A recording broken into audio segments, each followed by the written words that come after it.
Boa noite, irmãos, paz. Bom, na aula passada, vamos dar sequência aqui, subindo a montanha, nosso curso aí do Sermão do Monte. Na aula passada, a gente finalizou a parte que fala das bem-aventuranças, que fala do caráter do cristão. E a gente começou a falar da influência do cristão no mundo, falando do sal.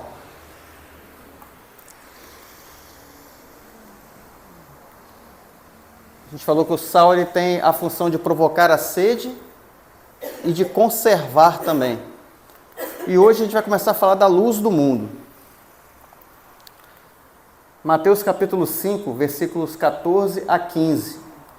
Diz assim: Vocês são a luz do mundo.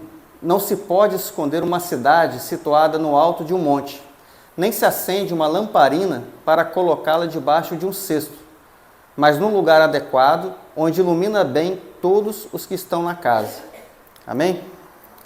Antes da gente começar, vamos orar? Pai, nós queremos te entregar, Pai, esse tempo, Pai. Queremos te agradecer, Senhor, pelo privilégio de estarmos aqui, Pai, meditando a Tua Palavra. Que Teu Espírito Santo esteja à vontade, Pai, em nosso meio, falando ao nosso coração, revelando, Pai, tudo aquilo que o Senhor tem para nós essa noite. Em nome de Jesus. Amém. Então, irmãos, o primeiro ponto que eu queria destacar é que o texto diz assim: vocês são a luz do mundo. De novo, Jesus, lembra quando a gente falou do sal? Vocês são o sal da terra. Então, o verbo aqui é uma afirmação. Não está dizendo aqui, vocês podem ser a luz do mundo. Vocês são a luz do mundo. Então, é uma questão de identidade. A gente tem que saber quem nós somos em Deus. Então, a palavra está afirmando que nós, em Cristo, somos luz do mundo.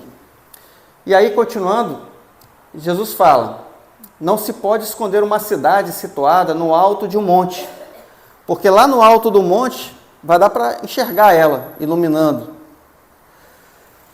E por que às vezes acontece da luz não ser luz, né? O cristão ele não ser luz? Nesse mesmo texto aqui, Jesus está explicando: nem se acende uma lamparina para colocá-la debaixo de um cesto, mas num lugar adequado, onde ilumina bem todos os que estão na casa. Lugar adequado. Jesus está falando aqui de posicionamento. Então, nós como cristãos, a gente tem que entender que é necessário da nossa parte um posicionamento. Não adianta nada a gente se comportar como um agente secreto, né? Um 007 ali cristão. Ninguém nem sabe que você é cristão porque você não deixa nem um exemplo ali, sabe, um testemunho para afirmar que você é um cristão. Você acaba não sendo luz. Você se mistura com as pessoas e passa ali despercebido. Quer dizer, falta um posicionamento seu enquanto cristão, para as pessoas enxergarem essa luz. Que a luz, ela precisa iluminar, ela precisa brilhar. Para que isso aconteça, tem que haver um posicionamento. Ela precisa extrapolar as quatro paredes da igreja. Então a gente tem que ser luz, não é domingo à noite aqui, tem que ser luz na nossa casa, onde a gente trabalha, onde a gente mora, no condomínio que a gente mora. É ali que a gente tem que ser luz. Perto do Mar Morto, lá na época de Jesus, havia um mosteiro, onde vivia uma seita, se reunia uma seita, e eles se intitulavam como Filhos da Luz. Isso foi descoberto recentemente agora, em 1940, foram descobertos alguns papiros que aí relatavam a existência dessa seita. E essa seita, pela data do papiro e tudo mais, pelas informações que estavam ali, eram da época de Jesus. Só que essa seita, ela vivia dentro de uma caverna. Ela se reunia dentro de uma caverna e ficava lá, isolada na caverna de Qumran, o nome dessa caverna. E aí alguns teólogos associaram essa parte desse texto de Mateus à existência dessa seita, né? Eles acreditam que talvez Jesus possa também ter usado essa ilustração para fazer um contraste com essa seita, que era uma seita conhecida na época lá, e o pessoal sabia que eles se reuniam e ficavam numa caverna, na caverna de Qumran. E infelizmente, irmãos, a igreja, muitas vezes a igreja acaba ficando dentro da caverna de Qumran, se reunindo ali entre as quatro paredes, nas reuniões de domingo, um dia da semana, mas fora não faz a diferença. Fora ela não tem um posicionamento. Nós, como igreja, acabamos não tendo um posicionamento junto à nossa família, nossos amigos, onde a gente trabalha, onde a gente estuda. Então, um alerta aqui de Jesus é a respeito justamente de um posicionamento. Seguindo aqui no texto, Jesus fala assim, ó, assim brilhe também a luz de vocês diante dos outros, para que vejam as boas obras que vocês fazem e glorifiquem o Pai de vocês, que está nos céus.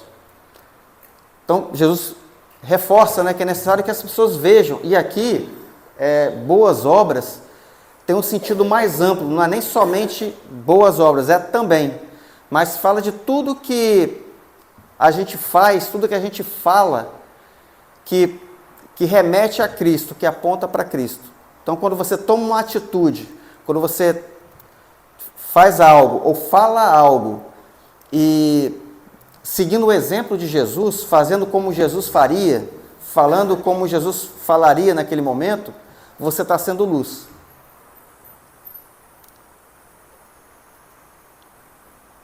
Tem um texto em João, capítulo 8, versículo 12, que diz assim, de novo Jesus lhes falou dizendo, eu sou a luz do mundo, quem me segue não andará nas trevas, pelo contrário, terá a luz da vida. Então, aí é interessante esse texto porque fala qual é a fonte, né? A fonte de luz é próprio Jesus, Ele é a nossa fonte de luz. Nós não produzimos luz própria. Então, irmãos, não tem meio termo, ou nós somos luz ou nós somos trevas. Se nós estamos em Cristo, nós somos luz. Mas se nós estivermos andando em trevas, nós teremos trevas. Não tem um meio termo, sabe? Você não consegue produzir luz própria longe dos caminhos, longe de Jesus. Então, andando nos caminhos de Jesus, seguindo o exemplo dele, só assim que a gente vai conseguir ser luz, né?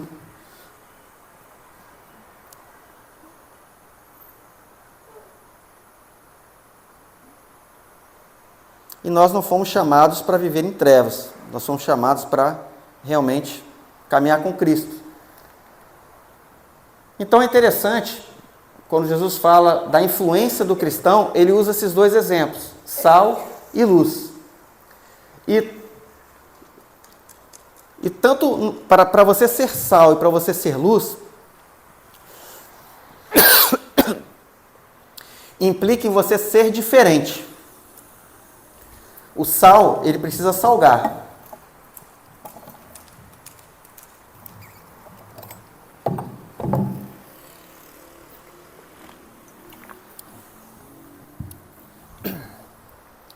Se o sal não salgar, ele vai se igualar ali e não vai fazer diferença nenhuma naquele alimento.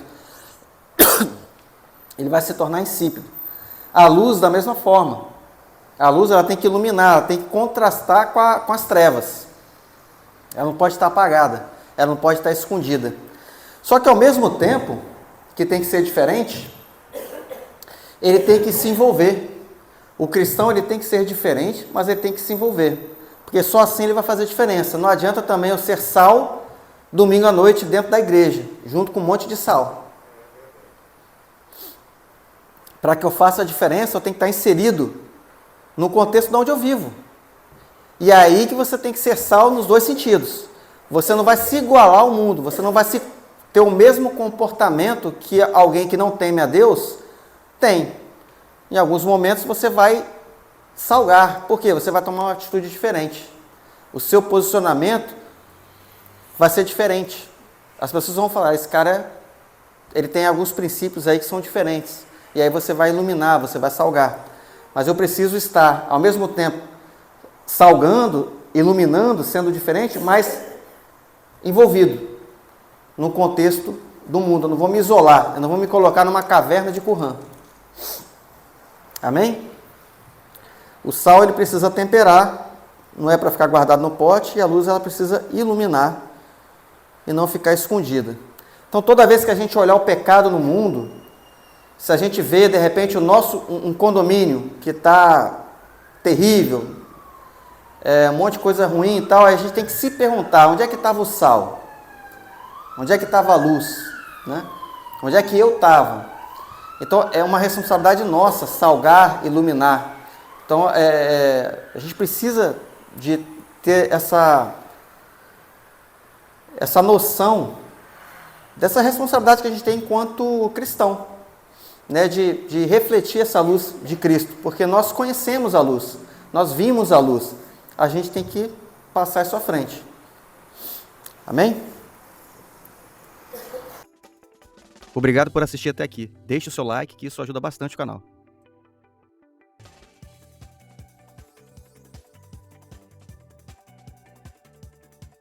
Se inscreve no canal para não perder os próximos vídeos. Deus te abençoe. Até lá.